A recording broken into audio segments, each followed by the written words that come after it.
remember when it started.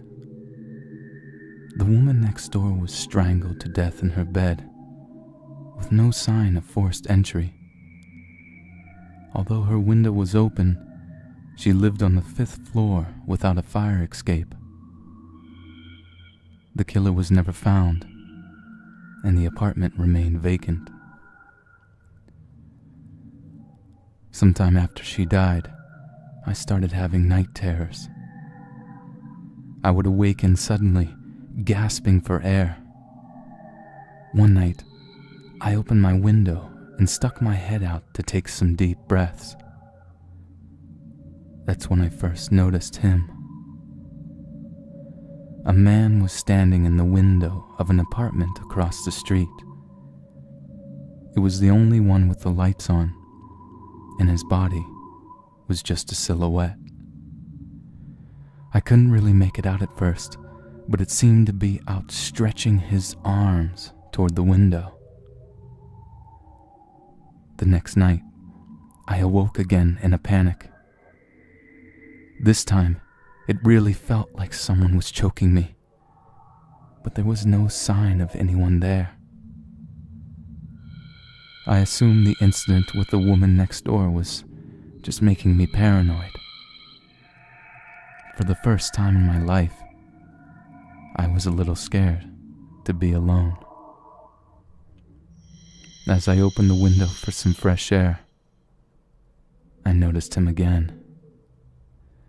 Just as the night before, there was one apartment across the street with a light on, and a man standing in the window with his arms outstretched. Is that all this guy does? I muttered to myself. Maybe he's not right in the head.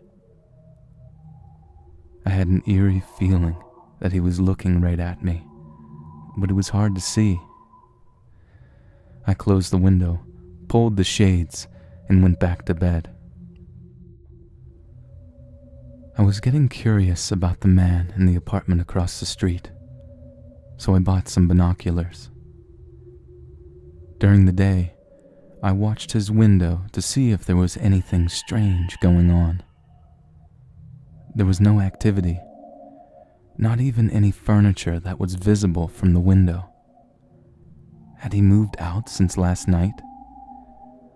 I watched until the sun went down, but no light in the apartment ever came on. That night, I dreamed there was a man at my window. Like my late neighbor, I lived on the 5th floor, and there was no fire escape. It was hard to see his face, but I could feel his eyes examining me. His presence was thick and suffocating, almost intoxicatingly so. I struggled to avoid his gaze as I ran to the window, attempting to close the shades.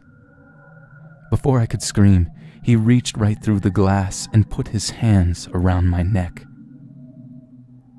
I awoke, terrified and convulsing. The window was open, though I had closed it earlier. Coughing and wheezing, I stuck my head out and took in the night air. It was unusually quiet. No cars on the road. Looking down at the street, there was a long stretch of light penetrated by a looming shadow. Reluctantly, I panned up to find the source.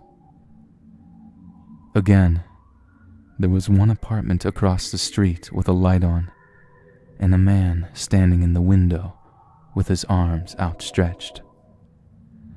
I grabbed my binoculars to get a closer look. Immediately, I was petrified. He was most definitely staring at my window, and his arms seemed to be reaching for me. I locked the window, pulled the shades, and hid under the blankets. Each night, I became more paranoid. I stopped looking out my window and kept it locked at all times with the shades drawn. Even so, I could feel him staring at my apartment I thought about calling the police, but I still wasn't sure if it was all in my head. Then came that horrible night. As usual, I awoke in hysterics. My window was still locked, but the shades were up. I looked across the street, and the man with his arms outstretched had his window open. This was my chance. If he could hear me, maybe I could get a response out of him. "What the hell are you looking at?" I shouted, but there was no reply. The man remained silent and motionless, his arms extended slightly beyond his open window. I thought he would at least be startled, but he showed no sign of acknowledgement. "Why do you stand there every night?" Still, nothing. Just as I turned away, his light went out. I looked back to see if he was still standing there, but it was too dark. I slammed the window shut, locked it, pulled the shades, and turned on the TV. There was no way I was going back to sleep. Or at least, that's what I kept telling myself until I started to pass out. I couldn't help it, so I shut off the TV and climbed into bed. Later that evening, I had another night terror, feeling like I was being strangled. The sensation didn't stop, however. This time I really was being strangled. 2 real hands were clasped around my neck, attempting to squeeze the life out of me. As I struggled to break free, I tried to get a closer look at my attacker. I followed the arms, expecting them to lead to a body. But they just kept going. They stretched all the way to and through my open window. I couldn't believe it. Arms were reaching into my 5th-story window, all the way to my bed, and were choking me. I flailed around, trying to wrestle away from the freakish extremities. Kicking and scratching did not faze them, and the grip was so tight that it hurt to move. I reached out in desperation for the knob on the nightstand drawer as brittle nails dug into my skin. I managed to get it open, but trying to reach inside made the choking even more painful. Frantically, I felt around for anything sharp. I grabbed a pen and began stabbing the left arm with every ounce of my strength in my body. I don't know how many times I stabbed it, but eventually it pulled back a little, removing the left hand from around my throat. I grabbed it, pulled it to my mouth, and bit down as hard as I could until I drew blood. The arm shook violently, trying to pull its hand from my jaws. Choking on blood, I unclenched my teeth. Both arms began retreating while I spit and gagged. I stumbled to the window, hoping to slam it down on them, but I just grazed the fingertips. I watched in horror as the arms, which had stretched all the way across the street, retracted back to their source. My heart stopped when I saw who they were attached to. They were his arms. I couldn't look away as the hideous limbs wobbled and whipped, returning to their normal length. He put them down at his sides, and the light went out.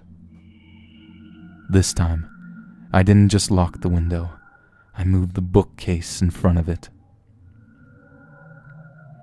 I sat on the floor, shaking, trying to get my thoughts together. What was I going to tell the police? A man reached into my window from across the street and tried to strangle me? They'd surely think it was a prank call, but I needed someone to check out that apartment or I would never be able to sleep again. I decided to make a quick, anonymous call about a domestic disturbance. Eventually, 2 officers pulled up to the building across the street. They went inside, and a light soon came on in the window. I waited for something to happen, hoping I didn't just send two unwary men to their deaths. After mere minutes, the lights went out and the officers returned to their vehicle. Their voices just managed to carry up to my window, and I heard them say what I was hoping they wouldn't. Nobody lived there. A few weeks later, I saw a moving van outside the building. Someone was moving into that apartment. I was relieved, though my night terrors had already stopped. One night, I couldn't sleep, so I turned on a light and looked outside. I noticed someone across the street looking out their window. For some reason, I felt compelled to reach for them.